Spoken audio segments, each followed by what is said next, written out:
What's up, guys? Welcome back to Real Bucs Talk. Let's finally go over a Buccaneer victory. They win 30-10 against the New York Giants, and we're going to look at the offense first. And they pretty much dominated the whole game. Probably could have been even uglier with some missed opportunities we'll talk about later. But let's look at the good first. So first, you look at this play action, quick throw out to Godwin, execution, execution, in execution. What'd you see there, Bless? Right, yeah, execution is the name of the game. It's something we've, talked about numerous times, and here it's just a good concept, the play action, getting the Giants to suck in here, and basically got one-on-one as you see there on the board. And good throw here by Brady, times this well. Brake does just enough to, get this guy out of the way, and then Godwin makes a nice move and gets into the end zone. It's just a beautiful thing when it comes to fruition, right? The play action draws linebackers one on one, like we just said. Brate does, you said literally just enough, and the safety overbites it. Easy pickings for Chris Godwin. I love it. First touchdown of the game was the first drive of the game. And then I love this. Check out Kappa here, pulling, getting his motor on, getting to the front side of the play to block this, make sure he's going to get in the end zone. And then like Gronk and OJ over here sealing the edge as well. What do you like with this one? Rojo did a great job with this one, really. And I like the play call again, getting Rojo out in space, out to the outside where he can have success. And again, a good block there by Kappa, and Rojo finishes it. The main thing I think the Bucs wanted to do was get runs like this to the outside because they know the Giants just don't have a lot of speed in their linebacking core. So you do this, you set it up, you make some seal blocks, and you get a nice touchdown. Yeah, I mean, Rojo, he gets another confidence booster. Let's see if that keeps rising through the ranks right there. But now Mike Evans just making history in the Buccaneer record books. What'd you like with this one? Perfect pass. Right, franchise 72 touchdown for Mike Evans, and now he's the franchise leader. And Mike's going to be probably the greatest offensive player for this team when it's all said and done for the Buccaneers. I mean, he's been absolutely amazing, and this is a great play concept where he's just going to run a nice little curl route. Brady with great impeccable timing here as he's going to release this before even Mike gets his head around, and then Mike does a great job of coming down with it. Yeah, throws it right at his face. I mean, if he doesn't catch it, it's Mike's fault. Brady, great execution, great timing, perfect. And more on Mike Evans. Who the hell would have seen this? When does he ever get an end around? And it happened. Buccaneers' first drive. I loved it. What'd you see?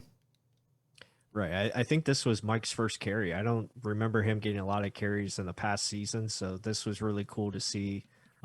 Great, creativity and execution. I like, you have the pulling guard, so you're really making it look like it's a run going to the right, but you're going back to the left side. Just great job of getting everybody out there. Get in front and make these blocks. So again, good job offensively, just making things happen. And Mike does a good job of getting the most he can. Yeah, it's crazy to see all those blocks set up. And that's a play that you hated in the past, but when it was more of a pass, right? When the pulling guard got out there and oops, there goes a sack for the Tampa Bay Buccaneers. But more Mike just taking advantage of the space people give him. He's a big guy, but guess what? We're a deep developing route team. What are teams going to do? They're going to fade back. Finally, the Buccaneers attack this space. Look at this. Make you miss and get upfield. Steps out of bounds here, but still, it doesn't matter. Like, I love the make you miss and the ability to attack space. What'd you see? Right. The Bucks facing a lot of too high safety looks. You're going to have opportunities like this one where you can get one-on-one matchups on the bottom of your screen, like you see here with Mike. And again, it's just good, simple concepts that the Bucks were doing all night long, and they finally just did stuff that were easy to them, didn't make it too hard on themselves. And this is what you have to do. Just take what they're giving you, make it one guy miss, and you can get extra yards. And then this is a big guy and big, crucial man for Tom Brady that a lot of people were saying this is probably why we're losing. The Gronkmeister, the Gronk Smash, whatever you want to call him. I mean, he is pivotal to Tom Brady. This is they're his, I guess, like scapegoat or whatever you want to call his go-to guy. But just check out this damn route. I mean, Buccaneer fans they hate the out route. Look how he turns this upfield to make it easier for Brady. I mean, this is just something timing of years and years of practice. And then look at the effort to get out of bounds. That's insane. Gronk is a monster. Not to mention, he was exhausted on this play. And he has the fight to get out of bounds like that. Awesome. What'd you see? Gronk is back. I mean, it's much needed. I think he has a huge impact on the offense just from a blocking standpoint, and then also, making plays like this, being just that comfortable go-to guy that Brady can go to when things are breaking down. And you see it here. He's got plenty of time and finds Gronk downfield. Good throw, good anticipation, throwing to space, all the above, and Gronk makes a nice play and reading, the right hole to go to as far as you see it here. It looks like he's going to go upfield, makes a little subtle move, and then cuts it flat, to help Brady out. Yeah, like you just said, he looks at the safety. What's the safety doing? He's staying high. I'm going to go in the only giant gap over here where Brady can hit me. And it's beautiful. I mean, there's knowing where you are on the field, knowing where your quarterback is with timing, just being a viable option to get open. And again, he's humongous. Sometimes he can just throw this damn ball up in the air and he's going to come down with it. Something that, I mean, yeah, Mike Evans can do that, but in the middle of the field, Gronk is money. Tell me about it. Gronk has the size. I mean, he's 6'7", and this is a play concept that the Bucs love to run consistently, especially with Gronk in there because he does it so well. Basically flooding the left side here with Mike Evans running pretty much a go route to clear out that space, and you see the space that Gronk has. So Tom can really put this anywhere he wants it, and Gronk's going to come down with it. So it's just a great executed play, and really a play that can it's unstoppable. You can't really stop this play. Yeah, I mean, Mike pushing everyone vertical, and then underneath you have Gronk in the middle, and then look at all these options underneath. I love the levels, deep, middle, and low. I mean, setting it up for Brady, and then with the weapons we have, like you said, it's almost impossible to cover. It's just crazy with our guys getting healthy. And this one, amazing pass by Tom Brady, attacking in the middle of the field, and then great catch by Brady. I mean, back shoulder, he's having to turn his whole entire body, catching that ball, securing it, gets down. I love it. Tell me about it. Right. Yeah. Cover two beaters. And this is something that, the Bucs definitely have to do more effectively. And it's something that they have been missing over the last couple of weeks, attacking the middle field, attacking the seams, and having these options where you can get behind that level, behind the linebackers and behind or in front of the safeties. And this is a perfect throw by Brady and a great catch by Cameron Brate. Let me So give it's just let me give one other guy some credit. Check out Donnie. Check out Donnie on the bottom of the screen here. You're going to bed. I had to give it to him. I mean, so many Buck fans give him crap. Guy, he's consistent, consistently good, but some people don't think he is.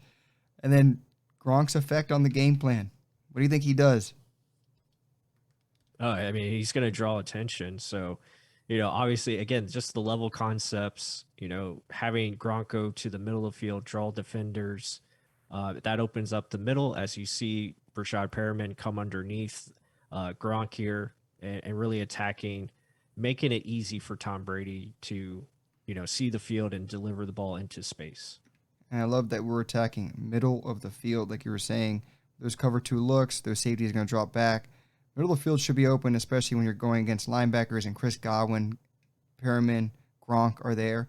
You got to keep attacking, and it's a thing of beauty when it's executed to perfection. And then the play of probably the play of the year almost by Tom Brady, the scramble that will always go down in infamy or whatever. But I loved it. A great scamper. Look at the hype, tossing it. Looked like he was throwing salt in the guy's face. What'd you see here? I mean, outside of throwing a stiff arm here, I mean, this was pretty awesome. I mean, just seeing him, high step the defender here with a nice little hurdle. Didn't know Tom could jump that high. And then he slides here, kicks, almost kick drops the safety pretty much. And then you got to love the celebration. It's just awesome. Got the team fired up. Hell yeah, let's go. And then we have to show this, guys. The bad, the negatives. This can't happen. This was almost a momentum shifter where like, oh gosh, here it is. Bucs beating Bucs. Interception inside the 20. Gets all the way down to the 5, and they score with an offensive lineman to tie the game at 10. So Mike has to come down with this. It's not all good, but what do you got to say with this one? It's about the little things, and this kind of stuff, like you said, it can't happen going forward. It's something that the team has to get rid of, especially if they want to be, a champion type caliber team. You can't allow those things to take place. And like you said, it made the game 10-10. Um, and but with that said, again, we had more opportunities, and stuff like this can't happen either. I mean, you got a chance to make this catch, go up 24-10, got to make that happen. Come down with the football. Like we say, like the first three words I said, execution, execution, and execution. This ball is perfect. Look at the spot. You have two hands on it. Come down with it. What is this Gator stuff? I mean, that's ugly. And then he slams his head in the face. Yeah, I mean, he deserved that. I mean, catch the ball. You have your receiver. Look at Tom stepping up, pumping, and executing. That's the thing of beauty. You got to come down with that. Great teams execute on a high level. We got to do it. Keep going on. Another little bit of a negative because of this bullcrap call over here on the flag. It is not a flag at all. It's not a hold. But plus, break it down for me, and we miss a touchdown because of it. Yeah, I mean, unfortunately, we can't control what the refs decide to, do. But yeah, this was a very good executed play by the Bucs, but unfortunately, it was called a flag. I mean, not a penalty there on Tristan Wirfs. That's a well executed block, and then a hell of an effort by Chris Godwin. And unfortunately, it goes all for naught because the refs decided to throw, just a flag because they wanted to, I guess. Bull crap as usual. But, I mean, the effort by Tom Brady, too. I mean, 44-year-old man in the pocket. I mean, let's do this one more time. Snead getting pushed all the way back, bounces over, jumps back up in the pocket, and delivers on the money. Damn, Tom. You're pretty damn good. But other than that, guys, if you like this content, make sure to hit that like button down below. Subscribe if you haven't just yet. We're bringing this content all year long. And comment. Are the Bucs offense, we're going to start humming. We're going to start putting up 35-plus points a game. Let us know. And with that said, until the next one.